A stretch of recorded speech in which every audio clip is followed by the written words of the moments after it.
Today we're going to talk about for the very first time with Dragon Gate, a very popular Japanese promotion. We're also going to discuss the collaboration between AEW and OWE, and of course, new tag team champions and Jim Cornette involved in NWA now.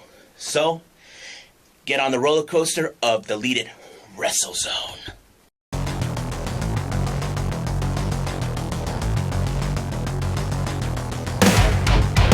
Are you ready? Get up, get up. Get up, get up. Get up, get up. Get up, get up. Get up, get up. Get up, get up.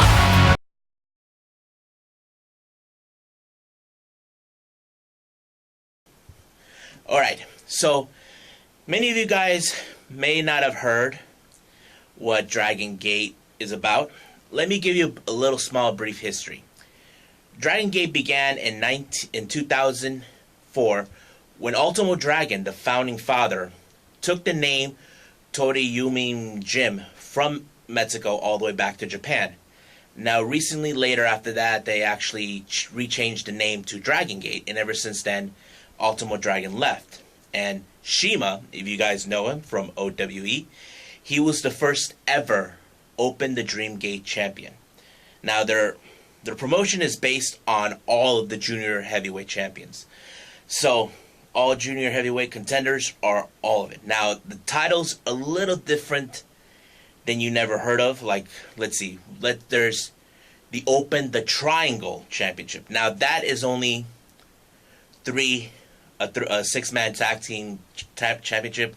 Kind of like the Ring of Honor six-man championship. And then there's the Twin Gates, which is, of course, the regular standard tag team. And then there's Open the Brave Gate, which is, I don't know why they call it, but I like to consider that more like the Cruiserweight.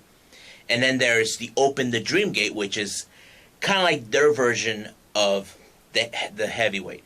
But here's a unique feature about that title. Every challenger, what they do, they have a key.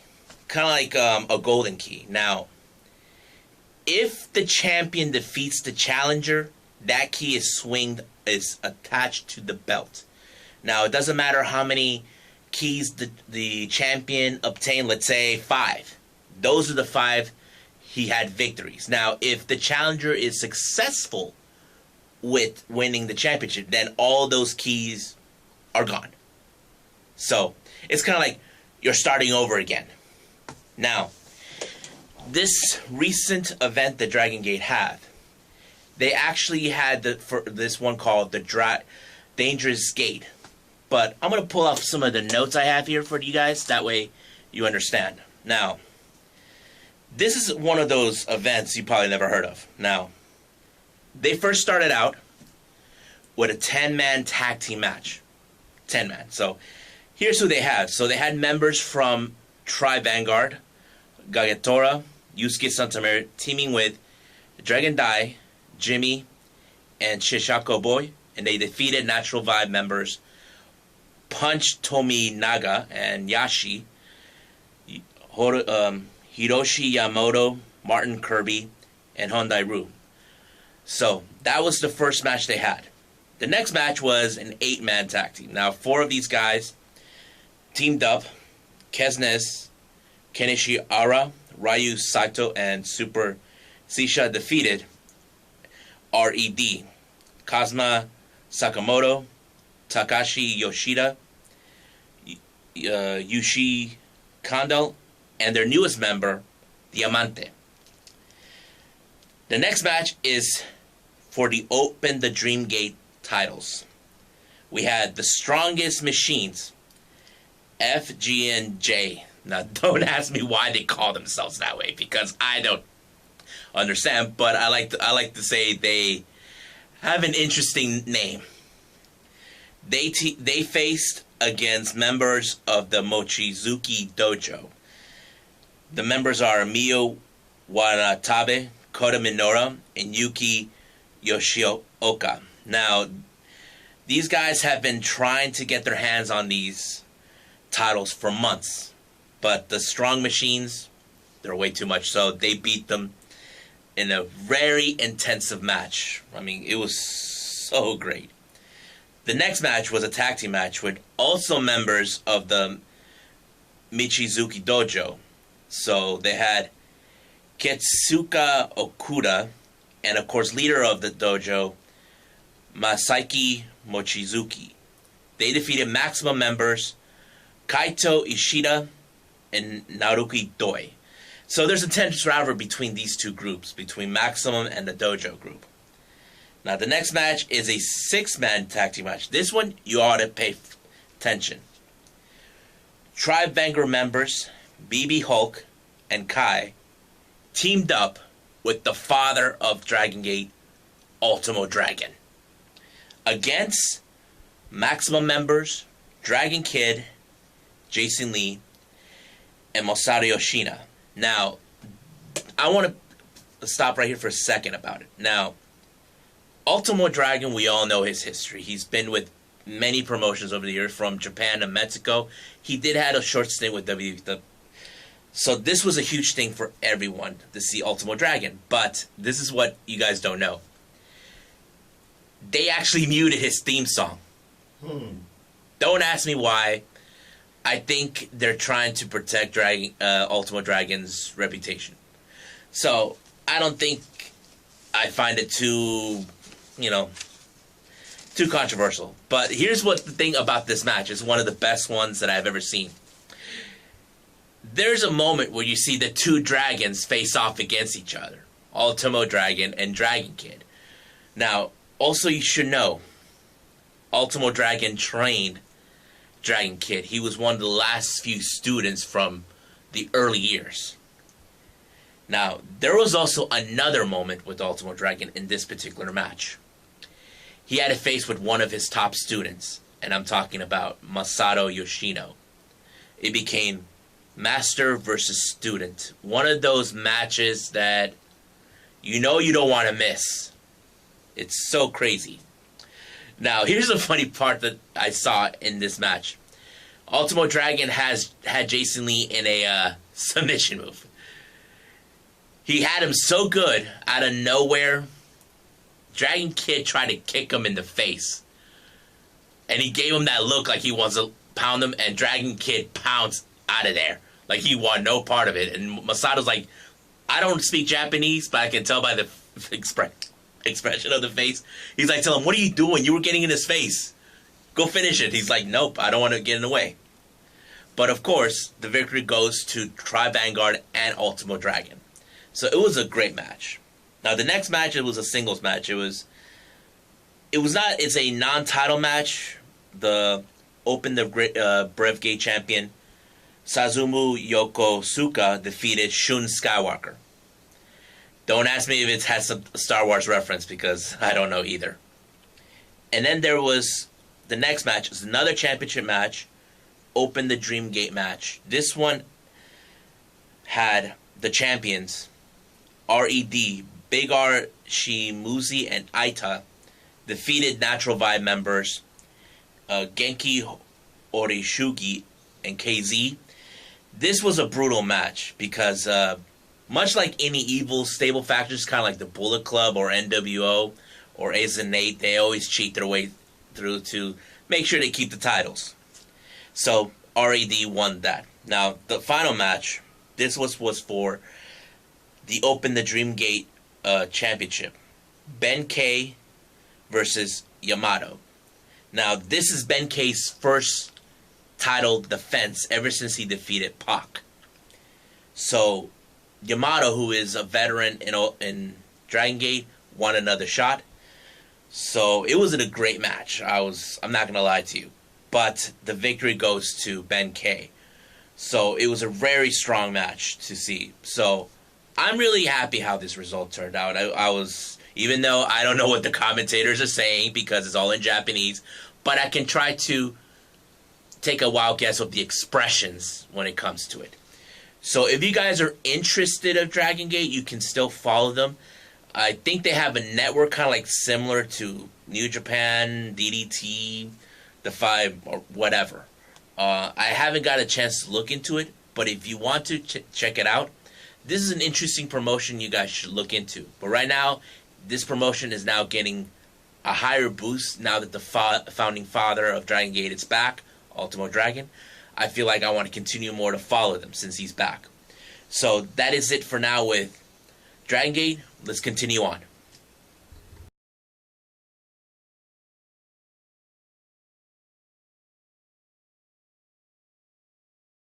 Alright, as you all know, you guys are AEW fans or not, or OWE fans.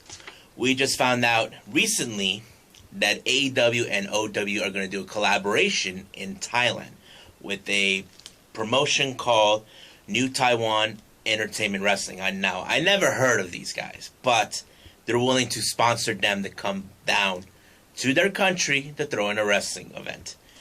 But the best exciting news is that there's one of these matches has already been announced.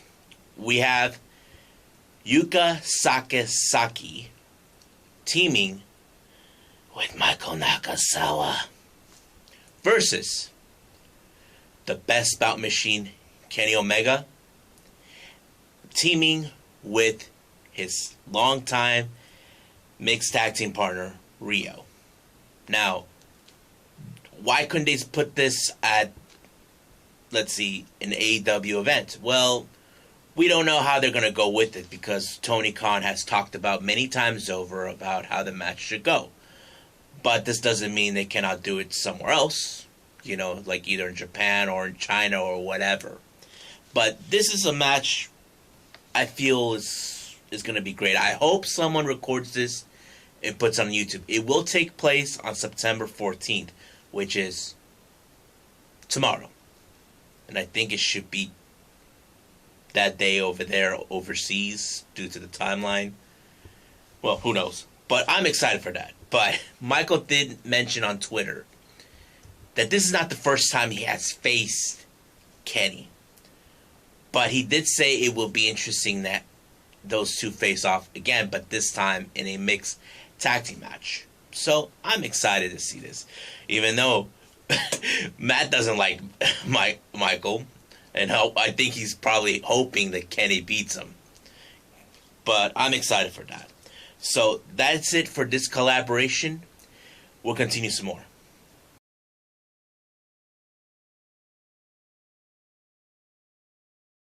Alright.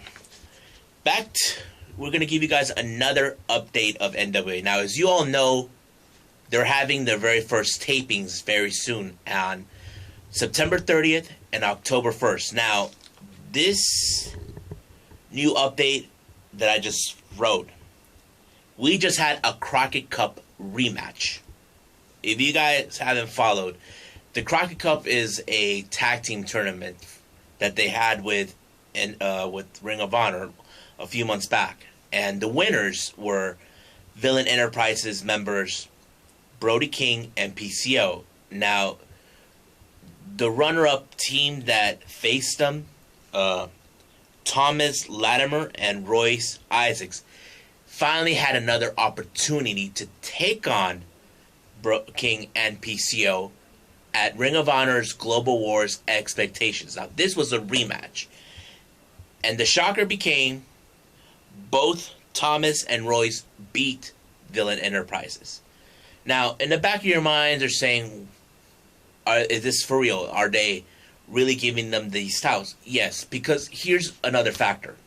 Since we all knew that NWA and Ring of Honor are no longer in partnership, it was time for NWA to go on their own. Now, there's nothing wrong with that. But we also need to do another factor here. I just recently found out from Pro Wrestling Unlimited that PCO's contract is almost up. It's still unclear whether if he is going to resign with them or is he going to go to another promotion. Now, that's up to him. We don't know yet. I don't know about Brody King's status, but I know NWA are solely focusing on their own product. So we got to keep in mind on that because we're getting close to their very first live shows they're going to do soon. Now, in related news to NWA, it's been announced that longtime wrestling commentator or enthusiastic veteran, Jim Cornette has been signed to become the play-by-play commentator for NWA. Now, this is, to me, I feel a good fit, because if you guys follow Jim Cornette about his comments towards other people like Orange Cassidy, Kenny Omega, the Young Bucks, he's bit of the more of the old school traditional style or concept that he's been known for. And you all know that NWA is one of the most oldest promotions in the country. And I feel that Jim Cornette is in the right fit, because he is old school, don't forget that. But I'm excited to see how this one goes. I have nothing against Jim Cornette, but sometimes either his comments towards what he thinks wrestling should be either gets me on my nerves or I agree with him. But I'm excited for NWA on what they're planning to do now. I mean, I know they have more surprises, but hopefully all you guys get the chance to see them. Because right now we're getting into the era of professional wrestling now that many promotions are making a name for themselves. So hope you guys are excited, but we will continue to update if there's anything new with NWA.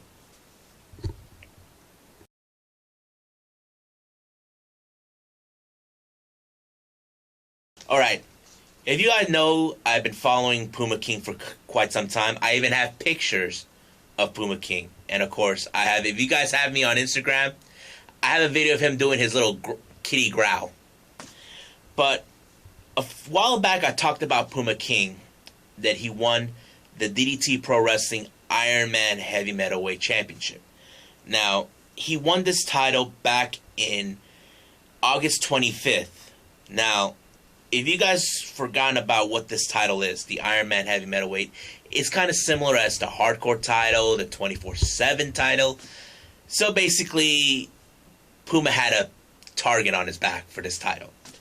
And recently, before he left Japan, he lost the title on September 1st to a person called Uni. I don't know who this person is, but here's the interesting part.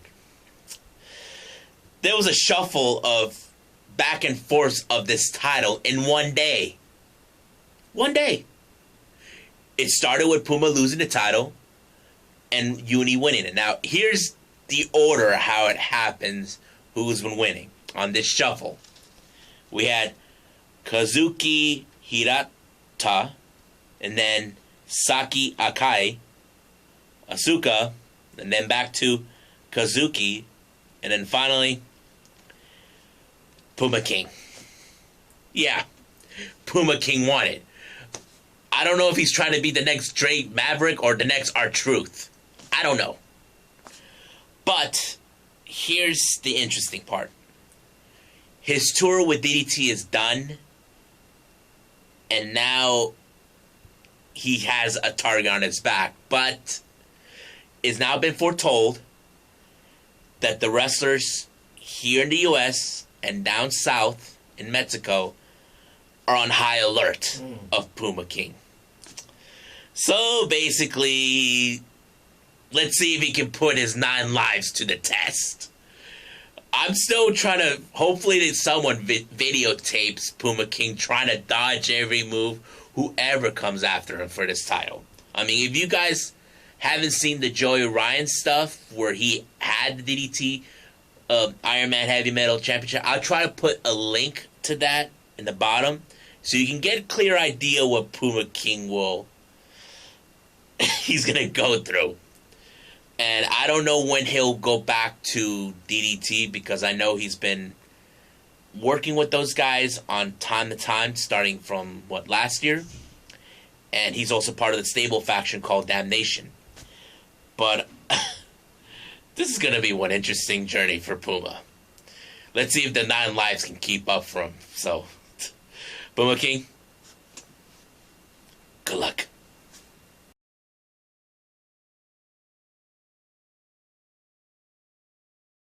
This next segment I'm going to do, this is something first time we're going to do. We're going to talk about matches.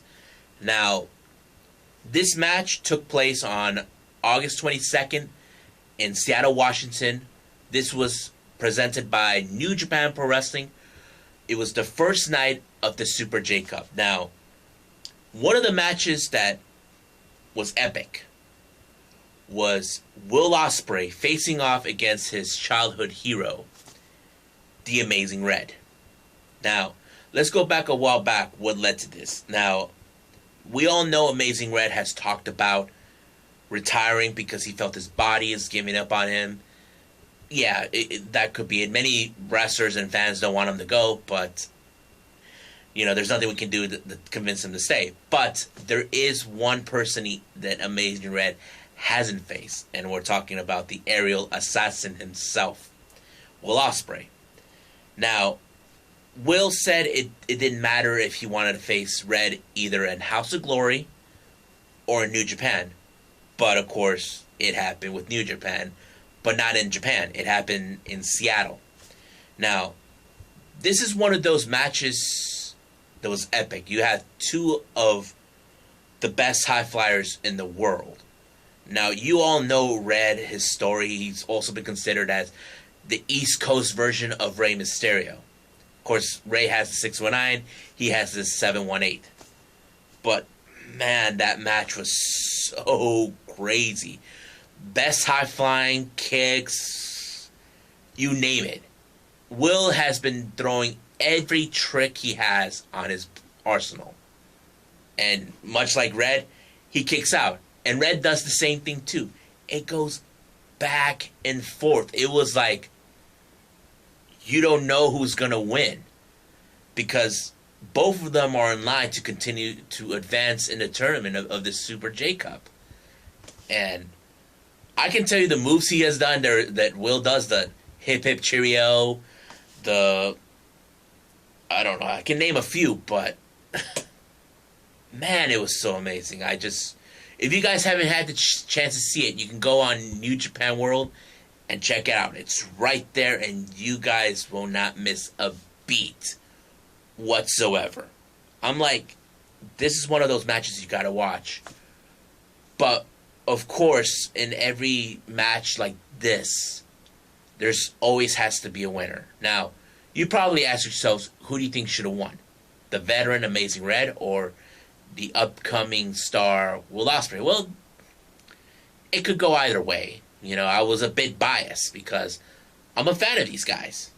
It didn't matter if Red won it or Ospreay won it, but these two are two of the amazing athletes you ever get to meet. Two of the best high flyers in the world.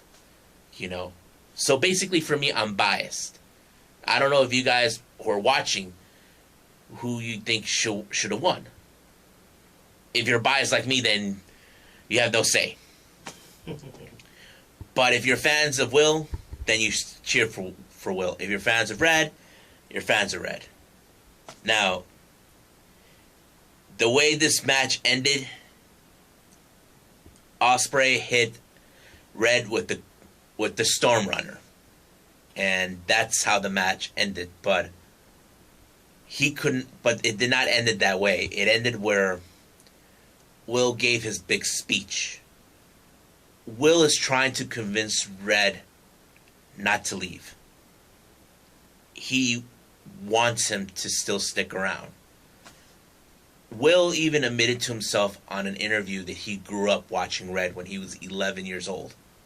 I mean, this is one of those wrestlers you don't want to see your hero go away. And like I said before, Red, he already made up his mind, but could Ospreay's speech gave him that thought about maybe he still has a little bit left? We don't know. Because we all know Red's reputation. He has been with TNA. He was considered one of the best X Division competitors of his time. He has been part of the House of Glory promotion. That is also his training school back in Brooklyn. But we don't know yet. But if you feel you don't want Red to leave a comment and tell me why you don't want him to leave. Now, if you guys feel that maybe Red is right, that he needs to retire to heal from his body injuries, leave a comment on that and tell me why do you believe Red should stop. So, if you haven't seen this match, watch it. It's amazing. one of those epic matches you got to watch. So that is it for match of this one.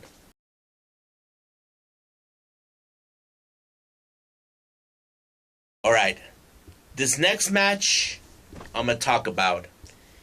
This is the first time we ever seen a team up, and the first formation of the Birds of Prey.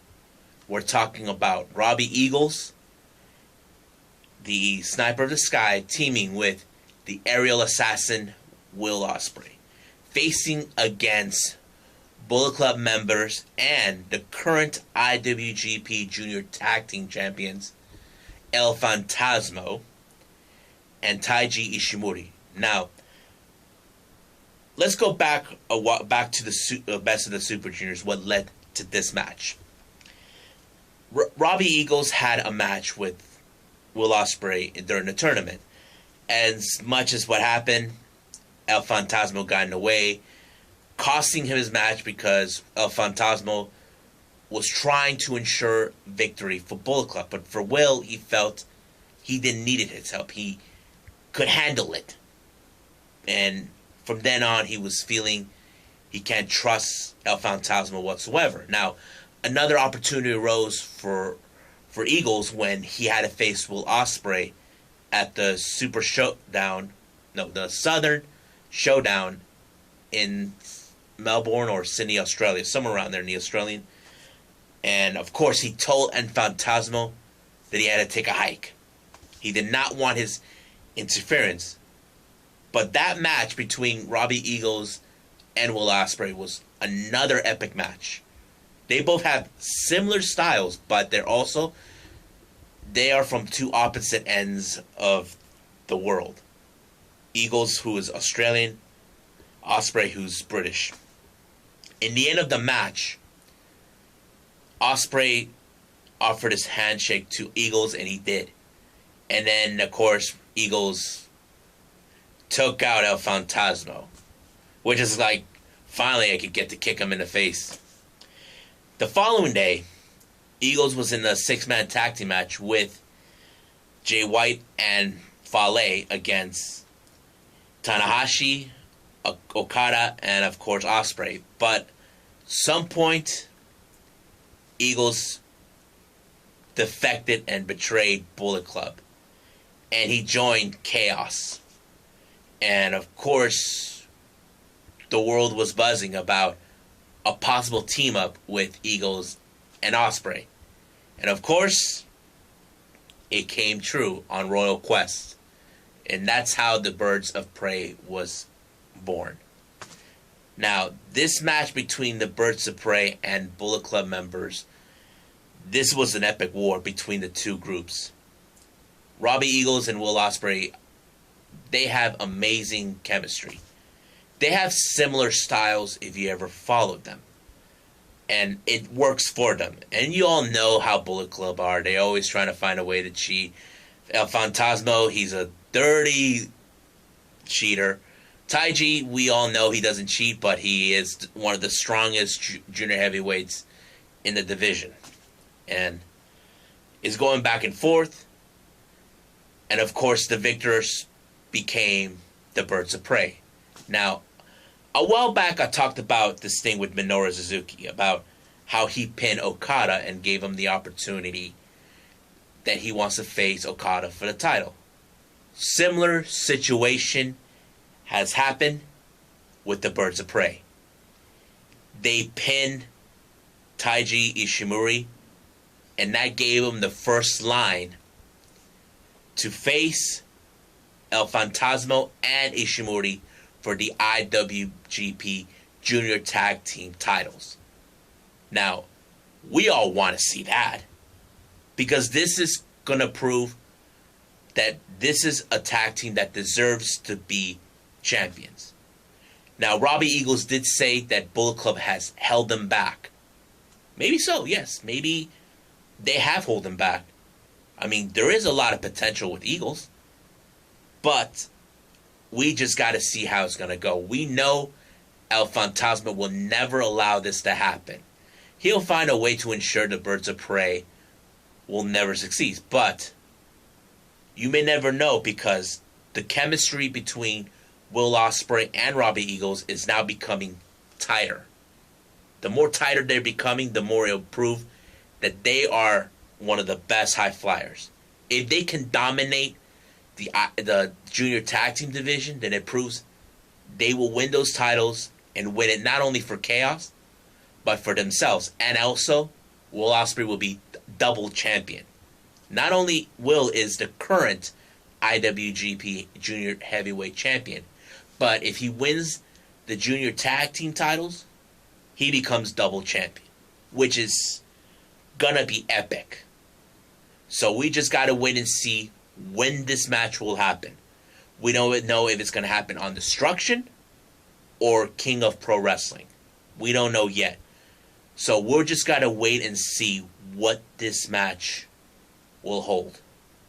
So if you guys want to see this match, leave a comment below and tell me if you believe this is going to be an epic match.